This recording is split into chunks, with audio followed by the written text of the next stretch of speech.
J'ai pas relevé d'observations plus fréquentes ces derniers mois ou dernières années. Surtout sur les grands requins, c'est quand même des espèces qu'on observe assez peu et les observations qu'on va faire sont vraiment aléatoires. Autant on va pouvoir voir deux grands spécimens sur une semaine, à quelques jours d'intervalle, voire d'un jour sur l'autre, dans des endroits différents, et on va plus en voir pendant des mois. Donc à mon niveau, je ne peux pas corréler d'une fréquentation plus élevée ces derniers mois ou années.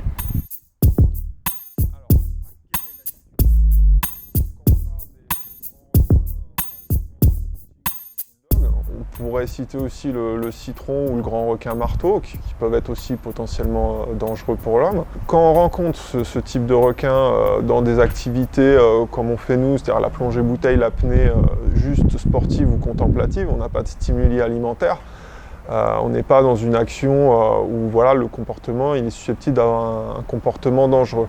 Donc la meilleure des choses à faire, c'est de rester en groupe, vu qu'on plonge jamais tout seul, toujours en binôme ou trinôme ou plus.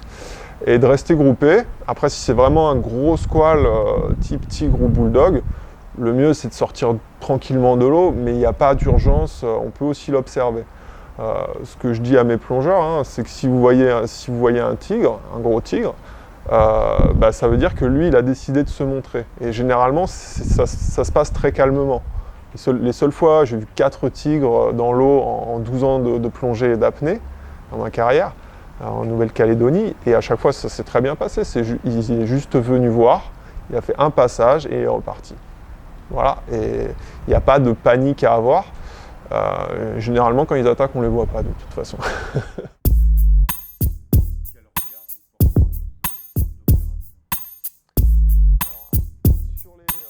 Sur les campagnes de prélèvement, on pourrait dire d'abattage, parce qu'il faut quand même appeler les choses par leur nom. Il y a plusieurs manières de voir les choses.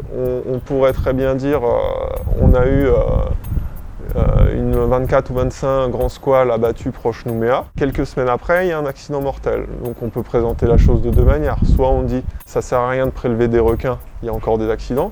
Soit on retourne l'argument en disant on n'en a pas abattu assez, il y a encore des accidents. Ce dont on est sûr, c'est qu'on ne sait pas. On ne sait pas s'il y a trop de requins proche Nouméa. On ne sait pas le corréler à quoi que ce soit. Mon point de vue là-dessus, c'est qu'il est urgent de remettre un peu de science là-dedans. Puisque il n'y a aucune donnée qui nous permet de dire, que les politiques d'abattage ont un quelconque effet, si ce n'est de détériorer encore plus l'environnement. À titre personnel, ça c'est ma position, moi, je ne suis pas du tout convaincu que ce soit efficace, mais je peux pas m'appuyer sur des données scientifiques pour le dire. Donc il est urgent de donner les moyens aux spécialistes de travailler réellement sur ce sujet.